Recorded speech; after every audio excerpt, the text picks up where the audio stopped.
ದೇವನಹಳ್ಳಿಯಲ್ಲಿ 750 ಕೆಜಿಯಷ್ಟು ಮಾದಕ ವಸ್ತುಗಳನ್ನು ನಾಶಪಡಿಸಲಾಗಿದೆ.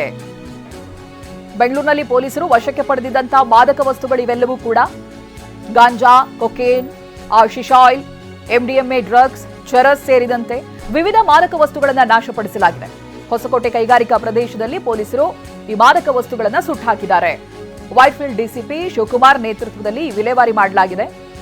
ತಂಬಾಕು ಮತ್ತೆ ಮಾದಕ ವಸ್ತು ನಿಷೇಧ ದಿನಾಚರಣೆ ಹಿನ್ನೆಲೆಯಲ್ಲಿ ಸುಮಾರು 38 ಕೋಟಿ ಮೌಲ್ಯದ ಮಾದಕ ವಸ್ತುಗಳನ್ನ ವಿಲೇವಾರಿ ಮಾಡಿದ್ದಾರೆ. 750 ಕೆಜಿ ಮಾದಕ ವಸ್ತುಗಳಿತ್ತು. ಪೊಲೀಸರು ಬೇರೆ ಬೇರೆ ಭಾಗಗಳಲ್ಲಿ ವಶಕ್ಕೆ ಪಡೆದಿದ್ದಂತ ಮಾದಕ ವಸ್ತು ಬೆಂಗಳೂರಿನಲ್ಲಿ ಗಾಂಜಾ, cocaine, ಶಿಶ್ oil, MDMA drugs, charas ವಿವಿಧ ರೀತಿಯಾದಂತಹ ಮಾದಕ ವಸ್ತುಗಳನ್ನು ನಾಶಪಡಿಸಲಾಗಿದೆ.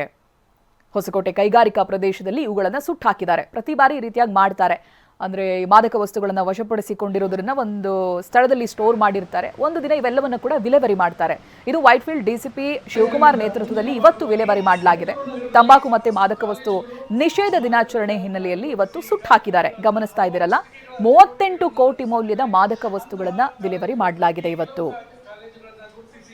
ಯಾವ ರೀತಿಯಾಗಿ ಇವುಗಳನ್ನ ಸುಡಲಾಗುತ್ತೆ ಅನ್ನೋದನ್ನ ನೋಡಿ. ಪ್ಯಾಕೆಟ್ ರೀತಿಯಾಗಿ ಅದನ್ನ ಸುತ್ತಿದ್ದಾರೆ, ಅದನ್ನ ಬೆಂಕಿಗೆ ಹಾಕ್ತಾರೆ. ಅನಂತರದಲ್ಲಿ ಆ ಮೇನ್ ವಾಲ್ ಅನ್ನ ಕ್ಲೋಸ್ ಮಾಡ್ತಾರೆ. 750 ಕೆಜಿಯಷ್ಟು ಮಾದಕ ವಸ್ತುಗಳು ಈಗ ಸುಟ್ಟು ಬೂದಿಯಾಗಿದೆ. ದೇವನಹಳ್ಳಿಯಲ್ಲಿ ಮಾದಕ ವಸ್ತುಗಳನ್ನ ಸುಡ್ತಾ ಇರುವಂತ ದೃಶ್ಯ ಇದು.